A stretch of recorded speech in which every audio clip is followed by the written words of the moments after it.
Thanks for checking out Scotty's Hobbies. Today we're looking at a 2020 Chrysler Pacifica. I'm going to tell you all about our review, or give you a review on this vehicle. We put 1,300, actually about, let's say 1,125 miles on it in 4 days, a little bit under 4 days, about 5 days including the nights and everything. That included 5 fill-ups. I got about 20.9 miles to gallon all over, or all together, but I'd say my best fill up I was getting, I think it was 21.9, and my worst fill up was 18.1 miles per gallon when I did those fill ups individually. Overall, 1,120 some odd miles, I was getting 20.9 miles a gallon overall, so that's not bad.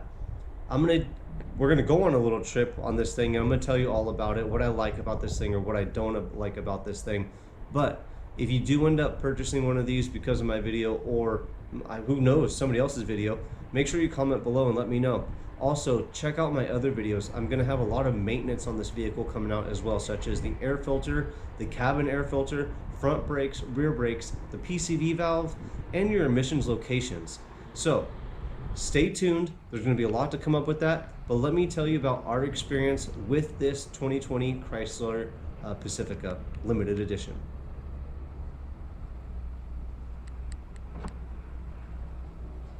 First off, this thing has remote everything. Remote start, here you can see, remote door opening. You got your driver's side and passenger side rear cargo, and the back hatch. Everything can open from the remote. Not just from the remote, but if you have your hands full of something, kids, groceries, stuff, who knows, you could also kick the bottom of the van on this vehicle, and the door will open that you're at. As long as you have the key in your pocket or somewhere near you, the door will open right up. You can set whatever in. Pretty convenient. That was one thing I did like. So you have remote door opening everything. The downside to this is there's more stuff for it to go bad. That was the one thing I didn't like about it, about all this cool gizmo stuff. It's gonna go bad eventually, and how much is that gonna cost? So that's one thing that kind of scares me about all the extra gizmos in newer vehicles, not just this one in particular. So we have all remote open everything. Let's start the vehicle. Let's go ahead and get in. Let's go on a little trip and we'll explain everything to you. First off, you have the push button remote start. Well, that's pretty cool. No keys involved. Younger kids love that stuff. Again, it's something else to go wrong, but it is a really cool feature that is going on these days. No key to start it. Again, how long till that goes bad? But I keep shooting this thing down, even though I love the van. I'm gonna stop saying bad stuff about it. But again, it's not just this van. I'm just overall, the push to start thing, I don't know about that. So we're gonna get in, let's get going. When we get going on this trip, you can see everything is clear. There, you got real good views all the way around. The glass, they don't make too many blind spots on this vehicle. Even the top, you could open up the top darn near all the way open. All the controls are right here on the front, easily accessible. It's all right there. For your upper controls, your sunroof, and the moonroof stuff in the back. Everything is right there. So that was awesome. We get going on this trip. When I use cruise control, one thing I liked was you have a digital display of what the speed is that the vehicle is going to hold you at. So say you're cruising down the freeway, the speed limit's 70 or whatever, you know you're good, setting it to 90, you know. I'm just kidding. But you know what speed you're going. That was one thing I did like, that digital display. So getting going on this trip, you can see everything is all here. It's all right in front of you. If you need to change the temperature, the climate of you, or any of the passengers, everybody has their own zone on this vehicle. And if you want to change it, it's all right here on the dash, easily accessible. You don't have to reach over too far or get too distracted. One thing I didn't like about all the knobs and stuff on the dash is the park neutral drive selector is right next to the radio and the HVAC controls. There was a couple times when we were driving and I went to turn down the stereo to yell at the kids, and I almost turned the knob to put it into the neutral or reverse or whatnot. I don't know if it would have worked. I don't know if there's a safety feature built in so you can't do that given how close they are, but that was one thing I didn't like about that, that knob being right there. Again, there's not a selector to go from park neutral drive. It's all electronic on this thing. But that's right here in your cockpit or the driver area. Styling. Throughout this van, we have leather everything. The stitching is really nice. The seats were really comfortable. All of the seats in this vehicle recline, all electronically recline. The front two have heated and cooled seats. It's like a fan seat, so it cools you down. The back, I'm not sure if they had the heated seats or not, but you could move those. The captain chairs makes it easy to get into the back. We were able to hide all of our stuff in the bottom of the car. If the seats are up, you have a ton of cargo area where the seats would fit. You could set everything flat on this in the cargo area if you wanted to. We think it's a cool little pipe dream to take this vehicle camping. Be able to watch the stars through the moonroof. One thing I did notice is that the moonroof is tinted, so it might be kind of hard to see the stars. But we'll see how it goes. Going along, going. There's only one place to turn. Bonnie, leading the way home. Another bright side of this was the maintenance. The maintenance is really easy on this vehicle.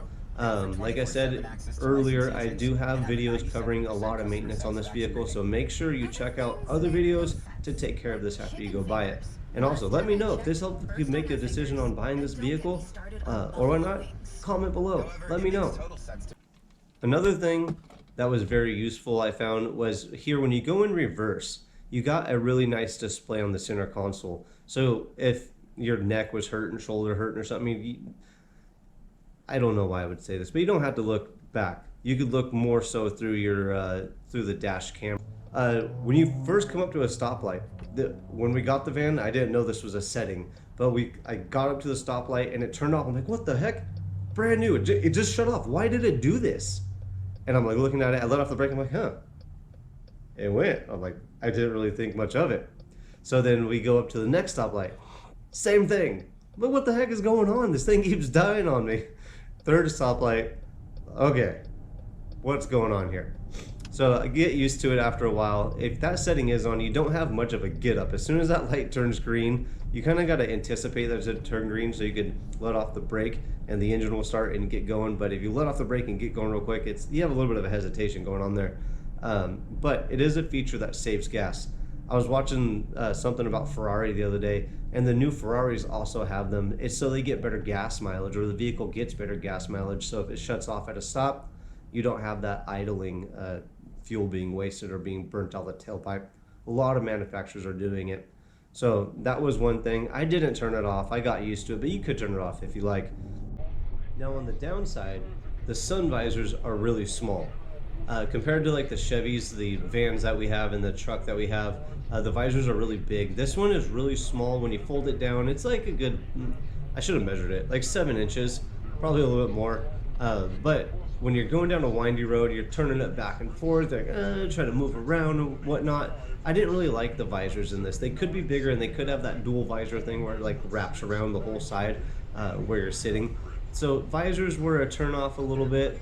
Now you know a little bit of our opinion on the vehicle. Let me tell you, we drove this thing about 1,125 miles on a 4 or 5 day trip. That included 5 fill-ups.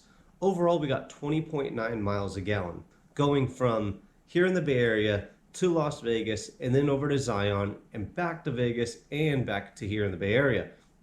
So that whole trip, it was nice, comfortable, going through the desert. The AC worked just fine. It's not the hottest month, but we didn't have any overheating problems going over the hills. They had lots of power. It felt like plenty of power. This thing has a 9-speed transmission, so that's going to make it really efficient. It was very comfortable to drive, and like we got a Caravan last time. These vans, I'm not a van man, I swear, but I am, I guess. Everybody, I tell all my friends, I'm like, I hate vans. I tell them about it. They're like, dude, you're getting a van soon. I'm like, But our experience with these things, we love them. We're going to get another one. And if this video helps you make a decision, or if you have a question about this vehicle, make sure you ask below too. But if this video makes you help a decision on why to buy this vehicle, or just on buying this vehicle, make sure you leave me a comment below. And make sure you check out my other videos so you know how to maintain it, make it last forever, save money, and feel better that you're taking care of your own vehicle. I will see you on the next, hopefully helpful video. Thanks for giving my video a try. See you on the next one.